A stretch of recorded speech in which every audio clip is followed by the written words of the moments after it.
ඔබතුමිය වෙත මේ අසනීප තියෙන පිළිස් යොමු වෙනවා. අපි ඒ නිසා තමයි ටිකක් ඒ ගැන කතා කරේ. මේ දැන් මේ රෝග නිවාරණය කරන ක්‍රමය මොකක්ද කියන එක ගැන අපිට කතා කරන්න අවශ්‍ය වෙන්නේ. ඉස්සලා කතා කරපු විදිහටම මම සාමාන්‍යයෙන් මම කරන්නේ ශරීරයේ තියෙන නාඩි පද්ධතිය. නාඩි පද්ධතියේ එක එක සංදිස්ථාන තියෙනවා. ඒවා අපි චක්‍ර කියලා හඳුන්වනවා. ඒ චක්‍රවලට ශක්තිය දෙන එක තමයි මම ගොඩක් කරන්නේ. ඊට අමතරව සමහර රෝගීන්ට අධික විස විදිහට ශරීරයේ විස සහිත අය ඉන්නවා. ශරීරයේ විස එකතු වෙලා.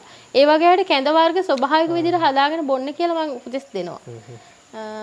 ඒ වගේ තමයි ගොඩක්ම කරන්නේ. ඇත්තටම ශක්තිය වෙනස් කිරීමෙන් ශක්තිමත් කිරීම සෙනඟ. ඒක තමයි ගොඩක් කරන්නේ. කායිකවත් මානසිකවත් ශක්තිමත් වුණාම ඒගොල්ලන්ට ඒකට මුහුණ දෙන්න තියෙන හැකියාව වැඩි කළා ප්‍රතිශක්තිකරණ පද්ධතිය ශක්තිමත් කරනවා. ඒකම ඒගොල්ලන්ට ඒකට අවශ්‍ය ව්‍යායාම කරන හැටි ඒවා කියා දෙනවා අපි.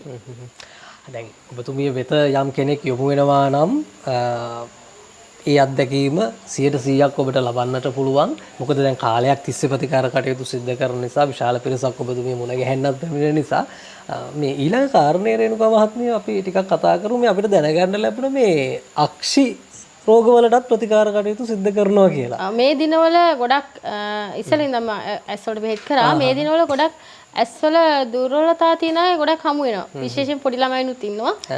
වයස්ගත ඇත් ඉන්නවා. මොකද ස්නායු දුර්වල වීමත් එක්කම ඇස්වල දුර්වලතා ගොඩක් මතුවෙච්ච කාලයක් මේක. ගොඩක් අයගේ ස්නායු ප්‍රශ්න තියෙනවා මේ වෙනකොට. ඉතින් ඒ වගේ වට මම ගොඩක් බෙහෙත් වක් කරන්නේ නැහැ.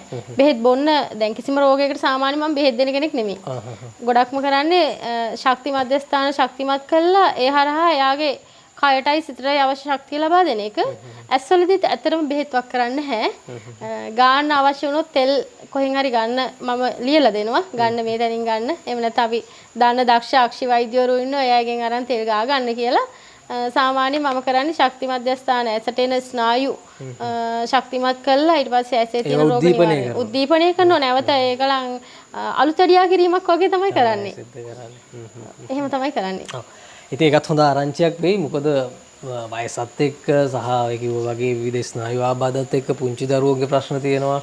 ඉතින් ඇත්තටම මේ ඔබතුමිය හොඳ සහ ගොඩක් අය බලාපොරොත්තු වෙන කාරණයක්. ගොඩක් අක්ෂි ප්‍රශ්න තියෙන නිසා ඒ ඔබතුමිය වෙත යොමු වෙලා ඒ කටයුතු සිදු කරගන්නත් පුළුවන්. මේ තව අසනීප කිහිපයක්ම තියෙනවා. අපි පොඩ්ඩක් ඒ ගැන කතා කරමු. දැන් මේ මට ලැබුණ මේ හෘදයාබාධ, ආමාශයගත රෝග, ස්නායු ආබාධ, මුත්‍ර රෝග, සන්ධි ආශ්‍රිත රෝග, රුධිර වාහිනී සම්බන්ධ රෝග, පෙනහළු ආශ්‍රිත ඇදුම තත්වයන් මේ සුව කළ නොහැකි වූ ඕනෑම කායික රෝග සඳහා ප්‍රතිකාර කරනවා. මානසික ආතතිය, මතක ශක්තිය අඩු වීම පුංචි ළමයින්ගේ මේ වගේ මේ රෝග වර්ග අසනීප වර්ග කිහිපයක්ම තියෙනවා.